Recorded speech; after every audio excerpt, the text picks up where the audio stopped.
বলিউড বাদশা শাহরুখ খানকে শেষ দেখা গিয়েছে ডানকি ছবিতে। আবার একটা লম্বা বিরতি নিয়েছেন তিনি। আপাতত তার সিনেমা বলতে মেয়ে সুহানা খানের সঙ্গে জুটি বেঁধেছেন কিং ছবিতে, যেখানে অভিনয় করবেন অভিষেক বচ্চনও। এদিকে ভারতীয় গণমাধ্যমের এক প্রতিবেদনে বলা হয়, এবার খলনায়কের চরিত্রে দেখা যাবে শাহরুখ খানকে। নেটিজেনদের মাঝে আলোচনা সমালোচনা হচ্ছে যে তিনি নাকি কাজ করতে প্রস্তুত পুষ্পা টুর পরিচালকের সঙ্গে।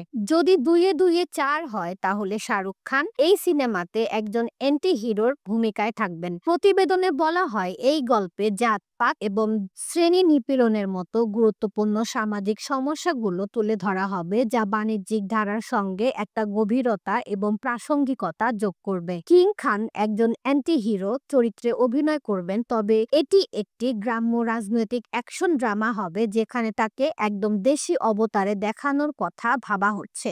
বলে রাখা ভালো, কিং খান তার সিনেমার ক্যারিয়ারের শুরুতেই কিন্তু ডর, বাজিগরের মতো সিনেমায় অ্যান্টি হিরো হিসেবে দর্শকদের মাঝে ধরা দিয়েছেন। পাঠান ও জওয়ানে তার অ্যাকশনও একইভাবে উঠে এসেছিল আলোচনায়। তাই পুষ্পা টুর পরিচালক সুকুমারের সঙ্গে জুটি বাঁধলে তা মোটেও মন্দ হবে না।